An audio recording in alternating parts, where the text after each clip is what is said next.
Hello and welcome to another delightful episode of Toonami Pre-Flight. I am Gil Austin. I'm Jason DeMarco. How delightful! It's delightful to be here with you again. You like that word delightful. You use it often.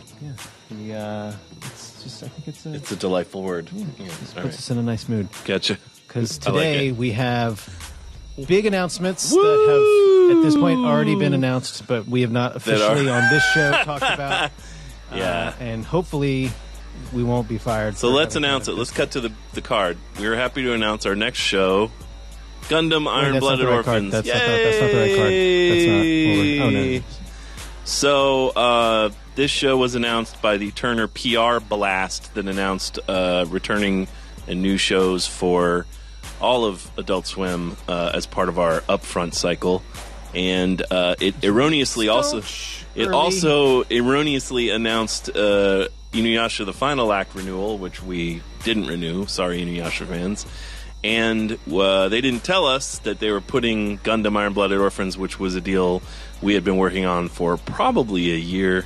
Yeah, just under. And it was almost ready to go. There's some careful negotiations that's between two giant companies going on, and we weren't quite ready to announce, but our PR department decided to go ahead and just jump the gun. Tear the Band-Aid off. So the word is out, and as of the time you're seeing this broadcast, people will have known about Gundam Iron-Blooded Orphans come to Toonami for 2 weeks, but we're super excited to finally have a Gundam a week. Gundam will to have a Gundam back where it belongs on Toonami. We've got Dragon Ball, we've got ninjas, we've got pirates, we've got giant robots. We are now exactly where I wanted us to be when we started back in 2012. That damn recession, it's tough to make it up. That took us a while. We dug it back out, though. But many people have asked how, before we show, we'll show a clip of the show. Before we show a clip of the show, many people have asked how we worked it out and finally got Gundam back on American TV. And basically, Gil and I went to Tokyo to work on upcoming Fooly Cooly and some other stuff. And while we were there, we said, you know what? Maybe if we try to get a meeting at Sunrise, we could, break the door open and sort of kickstart the relationship. Because, of course, previously, all of our Gundam shows came through Bandai America, who has now shuttered its doors. And Sunrise, the rights holders and the people who make all the Gundam shows, we didn't really have a way to even contact them. So we set up a meeting and we met with the folks who basically control the Gundam franchise and explained sort of who we were and why we wanted Gundam back. Toonami was back, bitches. Yeah, and they were totally awesome and gracious and said, yeah, that sounds great. So from that point forward, we started working on getting Iron-Blooded Orphans, and here it is. So super happy to have Gundam back. It's been too long. We love you, Gundam. And Iron-Blooded Orphans is a good one to bring back because it is a pretty acclaimed Gundam show. I would say it's the most critically acclaimed Gundam show and popular Gundam in Japan in a while. I mean, there's always a Gundam or two every single year, and there are always Gundam shows like Gundam Build Fighters or Reconquista or any of the number of Gundams that keep coming out, but this one seems to have a sort of groundswell of critical and fan appreciation that we haven't seen a Gundam have in a while. Yeah. So this is a good one. So don't blow it for us, American viewers. And thank you to the Toonami fans who are the hardcore people who watch, stuff right when it comes out and sort of were telling me, you need to check out Iron-Blooded Orphans because I had heard about it but had not checked it out, and I knew that once I, saw it, we definitely need to try to get this. And thanks for checking the upfront press release as well to let us know that it was leaked. So before we talk about the show itself, why don't we go to a quick clip here and give you guys a little feel for the show. The transmission with headquarters is finished, sir. Good. Depending on the relay point for our communications is pretty annoying. I'll probably never get used to this. The Ahab reactor creates the kind of energy that not only powers the ship, but also makes it possible to sustain life in space. We have no choice but to ignore some of the downsides. But that's the very reason why Earth has trouble seeing this far. It only makes more work for us inspectors. This was practically the cause of the war 300 years ago, wasn't it? But it isn't always easy to let go of a power like that once you obtain it. I suppose it's human nature. We'll stop at nothing, even if it's a power that could destroy us all. Come on, let's go. It's time for us to be heading back. It's almost done and we've got to go. Huh? Did you... Clear. Okay, next target. Those two are completely useless. I'll throw those pathetic snipers in the brig. Hold on, okay, Orlish. all forces. Let's begin. Attack!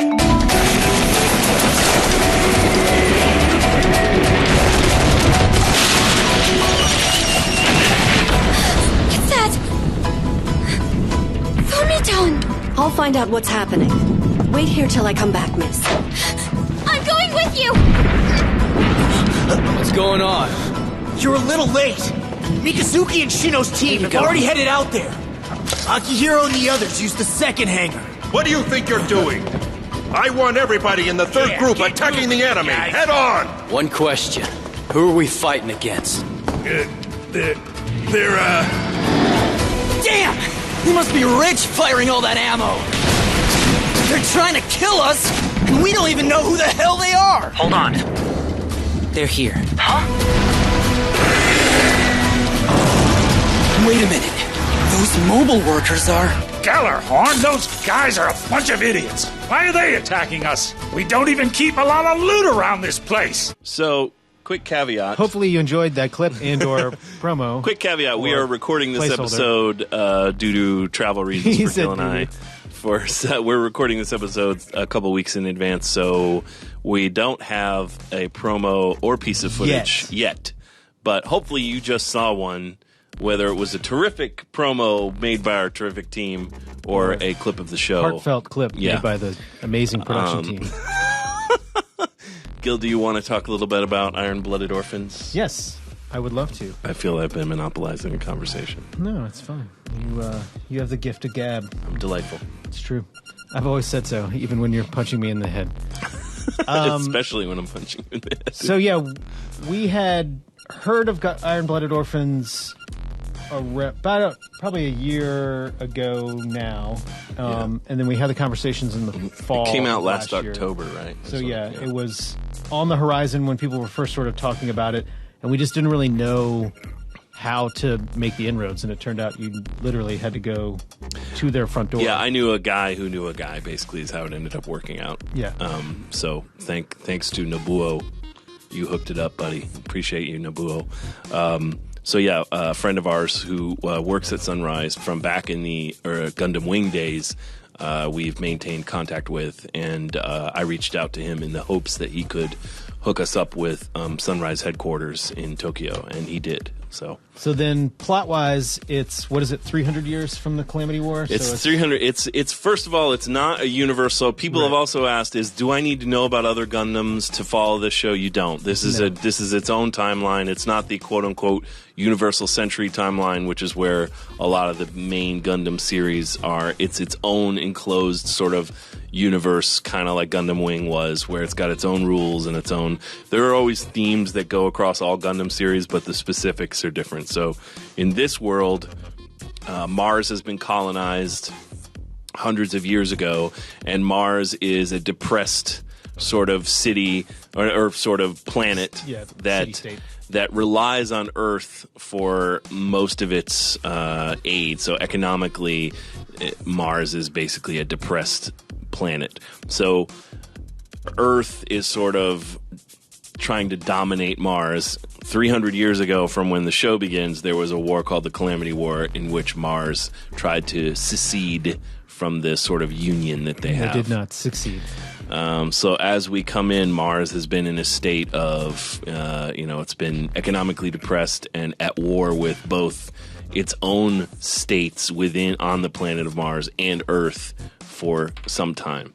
And so the series starts in this sort of military camp, and there's a couple of factions of fighters, one of which are these kids. And they don't have They have mobile attackers. They have like mobile. They're like mobile work units that have been outfitted with cannons. So they're not mobile suits like Gundams or Zaku's. They're sort of just. They're kind of like rolling tanks with multiple guns. Yeah, it's like a 50 cal machine gun and some other lighter weaponry, but it's more durable than fighting just with a gun. So we meet our heroes who are the kids, and they have, and I'm going to say it wrong, but it's the Alaya Vinyaya. So it's like they're modded. They're genetically modded so they can like implant into the suits. So it's Whiskers is what they call them. But however, they basically in this world it's Matrix style. You like jack in. Since Mars is filled with like failed states, there are child soldiers everywhere because the war is jacked. Just destroyed society. And some of these child soldiers have had genetic modifications that make them able to work together with their suits more effectively, and they're actually outlawed on Earth, and they actually have been phased out by people with money on Mars. So these are sort of a retro technology that these kids are using because I guess the morality of it was questioned because they fuse with their machines easier when their cerebral cortex isn't fully developed. So it works better if you're a kid. So it's literally a system that works better. Like all child labor, it just makes sense. The show itself deals a lot with issues of child soldiers and warfare in sort of a more realistic way, which is, Gundam. And it actually, some watchdog groups in Japan got pissed off about it because they felt like showing kids committing murder. And that somehow, what are you going to do? It was also that it was... Whatever. One of the complaints was that Iron-Blooded Orphans sounds like it would be a fun kids show. Yeah, that was... like, what? Gundam is one of those shows in Japan that goes through that push and pull that a lot of shows don't in Japan, but they do in the U.S., where there's a whole group of companies that are invested in Gundam being a kid's property so they can sell toys and there's a perception among certain people that Gundams are kids shows, but then Gundam shows always deal with war and in pretty realistic ways. Children and families. So they're really not necessarily kid shows at all, and I think oddly over in the U.S. that's more accepted when normally that issue happens with cartoons in the U.S. So it did cause a tiny bit of controversy when it aired in Japan for that reason. But so the main character is Mikazuki. I don't know how you say his last name. August. He's a child. He's a child soldier, and so basically you follow a couple of these child soldiers in this unit that's actually a private security contracting firm, and their basically day-to-day lives on this base as they get attacked by other Mars factions because they are protecting a woman who wants to sort of have her country secede and become independent. So she's fighting for Mars's independence as a colony, and other factions on Mars disagree with her point of view, and so she's the target of assassination attempts and stuff like that. So so she requests their group to... She wants to make a point about child soldiers, and so basically the show is about her learning what real war is like, and then you spend time with these kids going through these battles. And I haven't seen more than 5 or 6 episodes, but I will definitely be watching all of it. And they face off against Gallahorn, not the amazing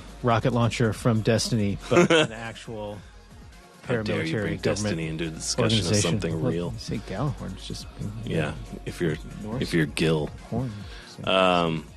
But yeah, so it's got all the classic Gundam sort of themes. It's a classic Gundam setup. Of course, the first episode immediately involves the use of a mobile suit of a Gundam as a sort of amazing weapon of war. So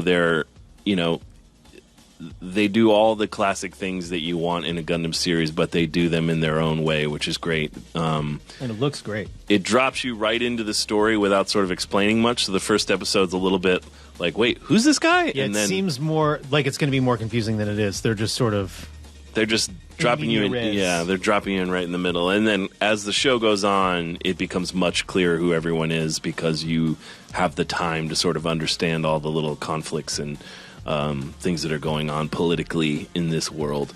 But it's just great to see giant robots beating the shit out of each other, frankly. So I'm happy it's back. And hopefully it will do well enough that we can keep doing more Gundams, because I never want to do a Toonami without a Gundam if I had a choice. I was trying to double check the date, but I think it's June 4th. Yeah, it's June 4th. June 4th, 12:30 a.m. Technically June 5th. Any other thoughts about Iron-Blooded Orphans? How many episodes have you seen? I've seen the first 5, and we haven't seen any of the dub. This is where the weebs go, oh my god, you're putting a show on, you haven't watched all the episodes? Yeah. Sorry, kids. But there's a new season. There's a new season coming in October. In October, so there was 25 in season 1, and there's a new season premiering in a couple months. We'll be halfway through our run when the new season premieres. So hopefully, if it does really well, we can hint. Roll it. We can look forward to more. So yeah, I think. When's the last time Gundam was on? 4 on Adult Swim. Yeah. So it's been that long. I think it's been It's been 8 years. Destiny since it was on Toonami. Yeah. And then in another couple years after that since it's been on Adult Swim. So took a while to get you back, Gundam baby, but we're happy you're here. Now we're going to buy up all your model kits. So now let's talk about continuing the theme. Let's talk about today's subject. What's your favorite mobile suit? By which we mean, in the context of this discussion, Gundams and Zaku's, pretty much. Yeah. From mobile suit being the term that's used most strictly commonly in Gundam series. Yeah, pretty much. So we're going to talk about some that we've probably already talked about, but tough. Yeah. Gundam suits are something I think about often when I'm bored. Yeah, I mean, how I love them. Part of what makes friends with them. The Gundam series that really resonates so much with me, and I'm assuming with you as well, is that moment of like, no, yeah, I think I really would if I, given the opportunity, I think I really could rise to the occasion. They're just what I like about the Gundams is it's just enough of a realistic science fiction thing that it could seemingly happen. That it's not just. I mean, and I love those too. It's not a more fantastic giant robot show. So, with that said, let's start. I'll go first. Okay. So my favorite is not going to come as a surprise to anyone who's heard me talk about Gundam before, but I have to say it out loud, and that is, of course, Tall Geese. Tall Geese is the Gundam that Zex Merquise from Gundam Wing uses. It is a prototype. It's actually not quite a Gundam. It's a prototype Gundam that was shelved and never used, that he, in his desperation as the Gundams are totally kicking his force's ass, he digs up the Tall Geese and figures out how to use it. And really, the reason it never got used is because it's so powerful that they didn't have a pilot who could use it without killing himself. So in his Which is a good safety precaution. In his first time testing using it, he breaks his ribs. So I just like the idea of a Gundam that's not quite. It's a little busty because it's not quite the hot model, but that if the right pilot knows how to use it, it's totally badass, and that's why I love Tall Geese.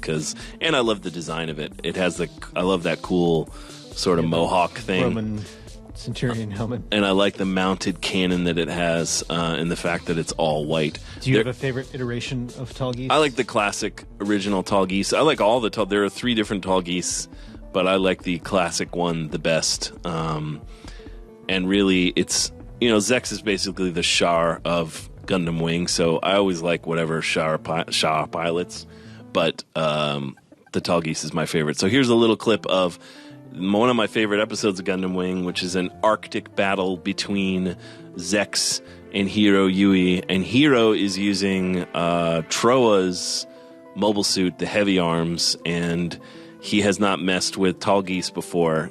So this is sort of his introduction to the badassery of Tall Geese. Check it out. He's using snow clouds to cover the heat source. Huh? There!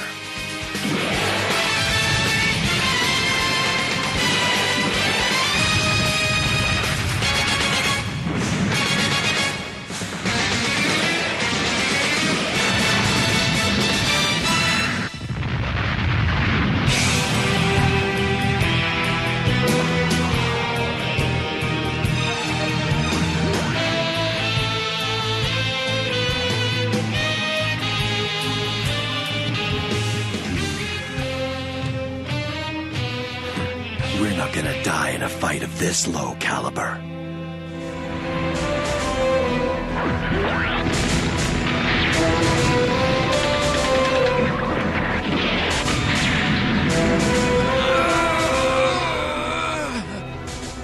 When you run out of bullets, click that switch. It'll make the left arm lighter.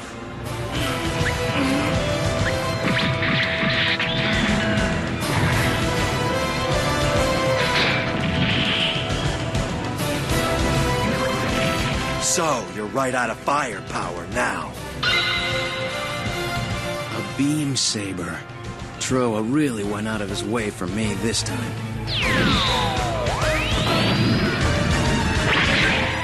Now that's more like it.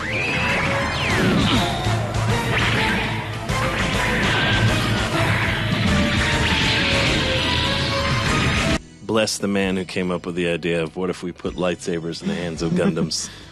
I love you, sir. Oh, that's cool. That's a Tall Geese. I guess that's a Tall Geese handmade. Did you make that, Sean? Model kit. I have all the Tall Geese model kits. The biggest one you can get is a master grade. Oh, a master grade. But I collect Tall Geeses.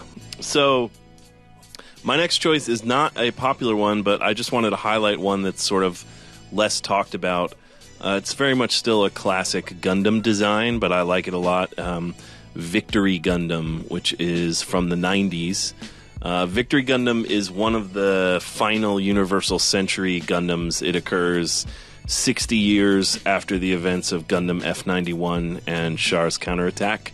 So some people postulate that the main star of the show is Char's grandchild, although the Tomino, the creator of Gundam, has denied that. So, but what does he know? People are still like, whatever, that's who it is. But the Victory Gundam is it's a classic Gundam design, but what I like about it is it's made up of core fighters that transform into Victory Gundam. So it's kind of, basically Tomino was under a lot of pressure to make a kid-friendly Gundam. So this is sort of a weird mix between a Universal Century Timeline, Horrors of War type Gundam, and one like Gundam Wing or Destiny, which is, or Gundam Seed, which were more like toy line Gundam shows. So the show is not the best Gundam show, although I don't think it's bad. But I just love the design of this Gundam because he's kind of a streamlined version of what we've seen before, and I just like the fact that he transforms. So this is a little Japanese sort of preview of his abilities.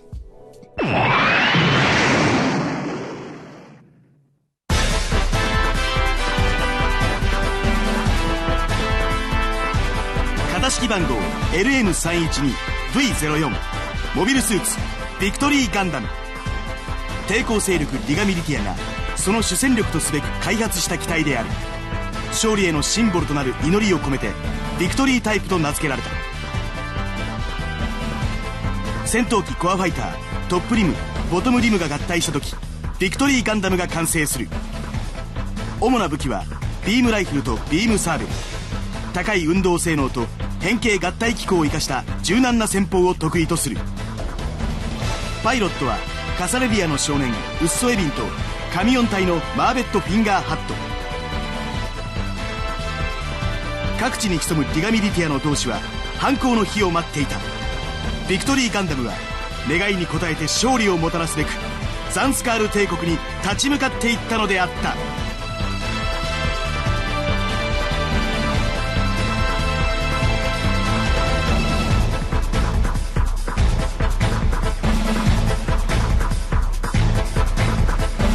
I like that's almost like a buyer's guide to the Victory Gundam. Totally. Like, get one now. Yeah, I like that it's got a little bit of Macross where it can sort of transform.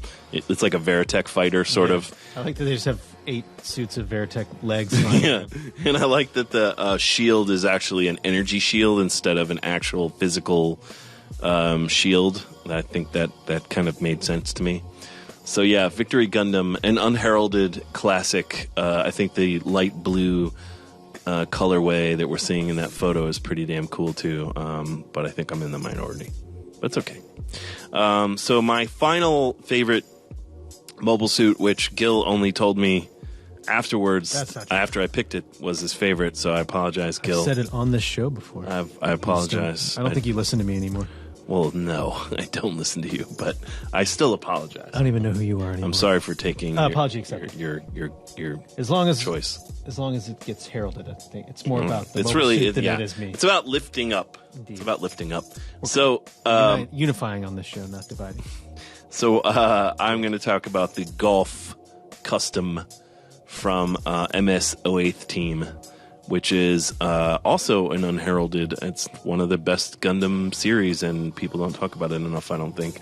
But so basically, this is the character Norris, who's a total badass, and this is his sort of. It's a version of a Golf that doesn't quite. It's got a bunch of different sort of customizations on it, so he's made it his own. But in the show, it's a totally badass. Like, everyone that sees it is like, oh no! Like, they know it's him. Because he wrecks people. So this is one of the battles between Norris and the main character with his Golf. So check it out. Good work, Eleanor!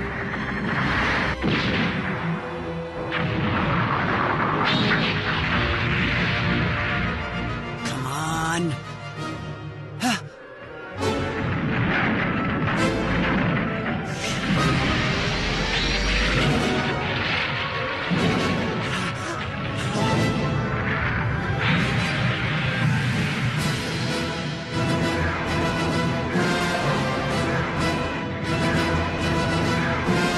Right, cower. Be afraid. Die knowing you lost to someone who really knows how to use a mobile suit. He wants me to retreat. Time to attack.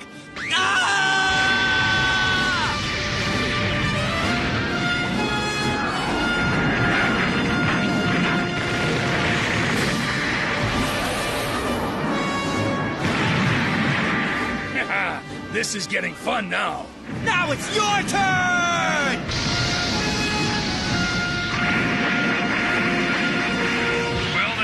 Impressive. Now say goodbye to your tank. No, you don't! It's over now.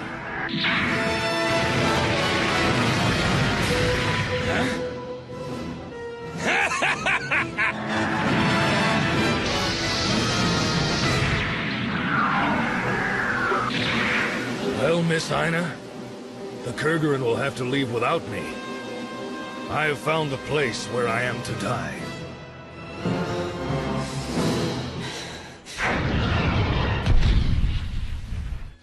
Just a great scene overall. Yeah, I love the pointless horns on Norris's Golf, and I love his fin that he has on the head. Just in general, it's halfway about the pilot. I mean, it always is, but... Yeah, I love such a badass scene in that he's just like this. He's so psyched to have a fight where he can die. Yeah, the good guy's just freaking out the entire time, like jump! I'm gonna get like spazzing, and the whole time he's just like, yeah. When are you gonna get to it? And then he laughs at him. I'm gonna die. Like it's a ridiculously. That is a mean looking design, and that's why I like it. I love the. I mean, the one-eyed Zaku is always a cool design anyway, but I love how they've adjusted the helmet and the shoulder pads to just make him look almost demonic. I think that's awesome. So, again, sorry for taking your fave. At least you did a good job. But I appreciate it. I was going to say delightful, but that was a less than delightful addendum. No, the show's taken an undelightful turn. Oh, wow. Okay. Well, I throw it over to you to see if you can pull it out of its undelightful state. Always. First up for me, sometimes, is actually Gundam Heavy Arms, highlighted in Jason's Tallgeese clip. I've always liked this design, and I like the fact that he's got 800,000 guns, and also he's a lot, saber, but and also like a switchblade. He enjoys Gatling guns. I mean, it's ultimately he's constantly running out of ammo, which I guess is the one downside to having 500,000 guns. But I just like that every part of his chest, arms, and legs is a gun. So this is from Gundam Wing. This is Troa in his sort of first fight leading up to the meet cute at the end. Wow, cool. Please don't, Commander Bonaparte. No enemies are coming. But they are coming. Are you out of your mind?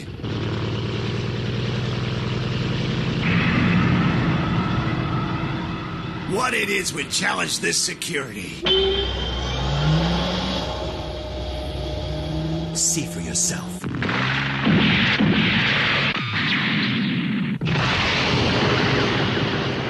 Specials, we'll start our counterattack immediately. All units, go! Only one of them is here, sir. It doesn't matter. One's good enough.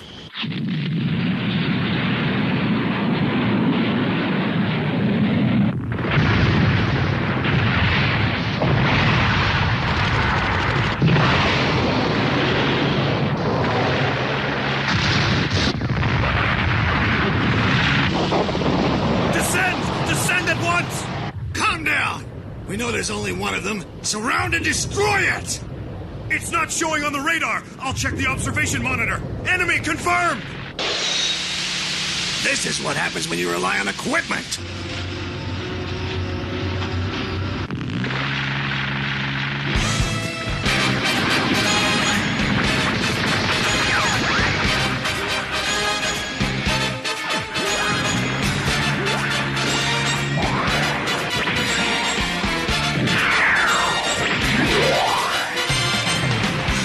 Cool.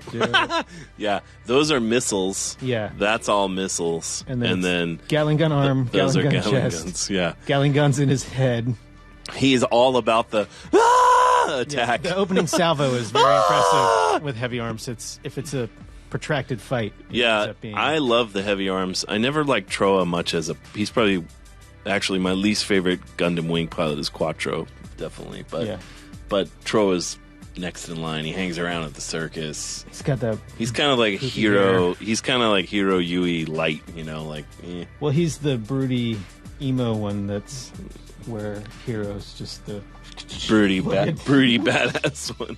But yeah, I love his. And don't you have an original production still? Which I totally forgot to bring down, but had planned. I even wrote it on a piece of paper, but Good job. Still boofed it. So Great haven't job. dug ourselves out of Undelightful Town quite yet, but we'll get there. Still 2 more mobile suits to go.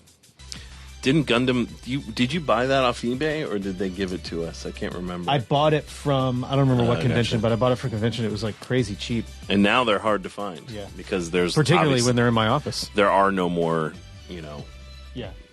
2D production stills anymore. Cool. All right. Second for me is the Gira Zulu from Gundam Unicorn. And this is one of the mass-produced mobile suits for Gundam Unicorn. This is a sort of like everyday soldier mobile suit. But I just really like the design of it. I think I always sort of gravitate more towards the Zaku-style mobile suits.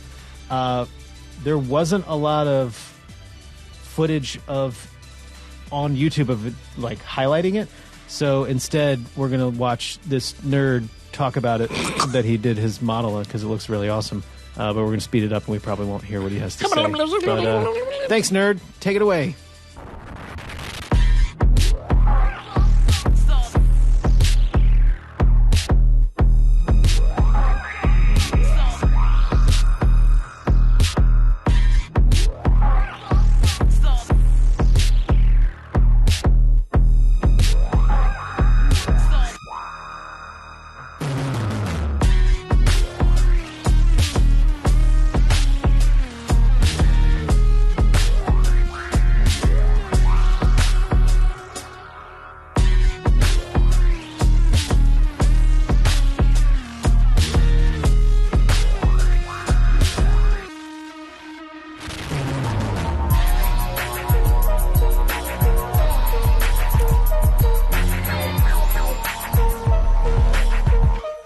That was Tim from ModelKitReviews.com. Thanks, Tim. Thank you. Sorry, Gil called you a nerd. Well, it's not an insult. I'm He's a nerd, dick, too. in fairness. Well, if I'd said dick, then I would have thrown to Jason, and that would have just been confusing, so... You use nerd pejoratively, but then used the nerd's footage to support your nerdy argument. You didn't? No. Okay. All right. No, I take it back. I can't do that. Tim, Gil did not mean nerd in a bad way. No. He meant it in the good way. I needed your expertise. He meant nerd in a sort of... I use it in a endearing term. I would never use nerd pejoratively. Douche, I use pejoratively. You douche. When you look in the mirror in the morning? No, that I use positively. Yeah. Okay. That's my reaffirmation. Gotcha. You douche. That's what you say in the morning? You douche. And then nerd. And then you call yourself a nerd also. No, that's how I go to bed. Douche nerd. Yeah, that's me. That's how I know the difference between day and night. Otherwise, it's wow. I'm learning all kinds of new things. I love it. It's good to have routines. That's a cool mobile suit, though. I like that. It's a little World War II inspired, I would say. The helmet definitely looks like a German stormtrooper helmet. But it's dope. I like the gas mask on the mobile suit, and then the fact that he has a bazooka. I mean, if you carry an RPG strapped to your back, you might something bad might happen when there's a stray bullet. But I think there's safety measures. I think they probably thought about that. Gotcha. We'll have to check the manual and see safety on or off. It's a cool model kit, though. But yeah, Gear Zulu, and then finally for me is the Kempfer from 0080. The MS-18E Kempfer. It's an elite or strike mobile suit. Gotcha. So this is in 0080, the episode where it actually kicks a lot of ass. For some reason, is scrubbed off of YouTube entirely. Every other episode of 0080 is there except for this one. So I think someone knew we were going to talk about it and just wanted me to look like an asshole. So I don't think they needed much help there. So we're going to instead... Wait a second. You got it, did you? Yeah. This is similar to Jason's Gundam buyer's kit this is one video. Of those videos. It's like, check out this baby. The clips from the episode, but instead of showcasing it kicking a lot of ass, it's untimely devised. Gotcha. Mikhail was too drunk to take on the RX-78 that day, and it didn't work out well for him against the 78mm cannons, so rest in peace.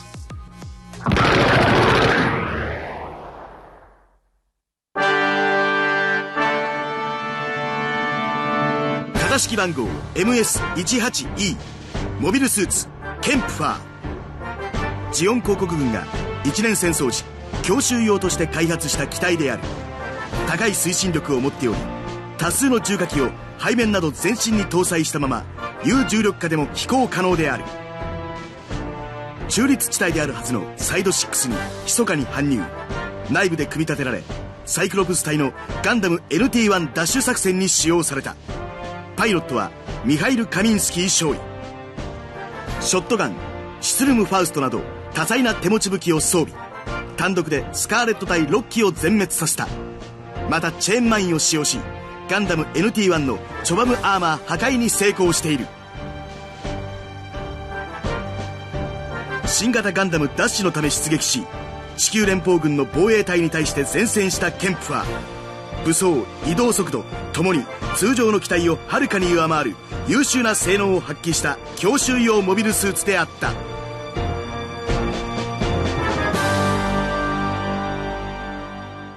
That's awesome. I thought they showed the clip at the end, but they did not. I like the shotgun. The shotgun is the best part about that yeah. that episode, and also the fact that the little whip mines is pretty sweet. So those are some of our favorite mobile suits. Let's check out Adult Swim and Toonami Facebook's favorite mobile suits. Adult Swim, Death Scythe, Endless Waltz. Yeah, of course. That's a perennial favorite. Wing Zero Custom, also a perennial favorite. Gundam Epion. We're seeing a lot of Gundam Wing. Yeah. Tall Geese 3, controversial choice, but a good one. I'm happy to see Tall Geese represented. And Heavy Arms. Heavy Arms, shout out. It's a pretty much Gundam Wing sweep. Yeah. For, I think most Americans just know those better, Right. And it's inevitably the first ones you saw, so yeah. It's like, oh, those are the classic. And in fairness, it is a totally great show, so it leaves a mark. So, yeah.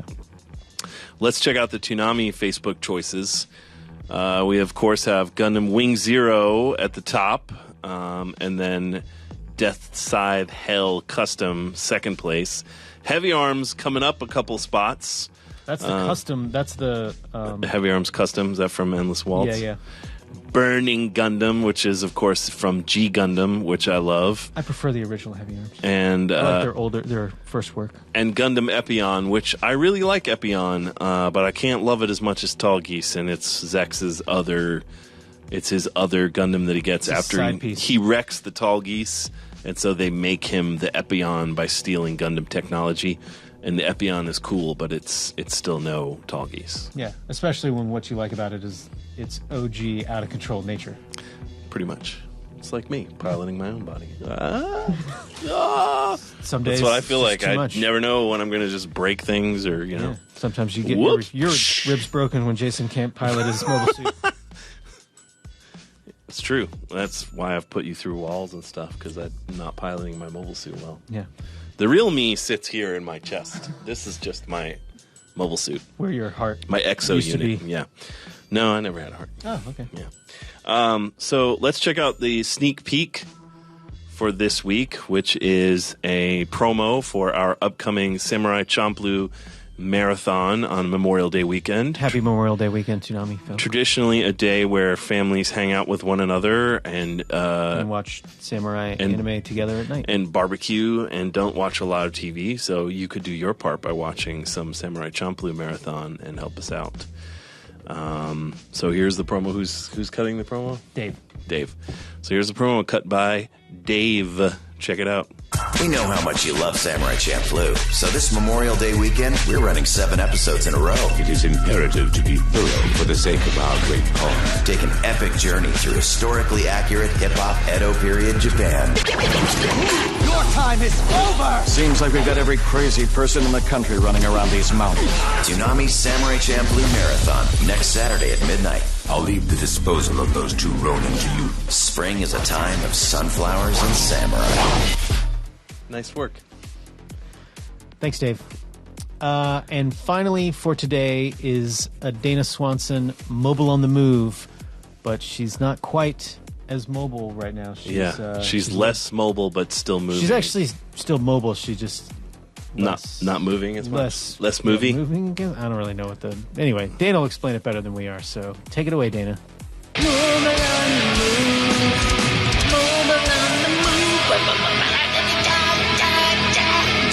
Hey everybody, it's Dana. For the past little bit, it's been more like mobile, not on the move, because I injured myself. I'm down a wing, so I want to see what kind of games I can play voice activated. The first one is one that Rachel, our lovely Toonami intern, found called Pa! The good news is this game exists. The bad news is not on the App Store right now, so I couldn't play it. Basically, you just say Pa over and over and you get a ship to move. They say to use Pa, but Da works better for me, it seems. Pa! Da-da! Hey Gil, Pa! He doesn't like when I'm loud. Moving on. The next voice-activated game I found is called Tiga Talk. It's made for children to learn about speech impediments. Let's practice a new sound! Have you ever heard a popping popcorn sound? Pa! Let's make a popping popcorn sound together! Pa, pa, pa! Ta! Pa! You're almost there! Ow! Woohoo! You did it! This is not a very strict game at all. Let's make the noisy horse sound together.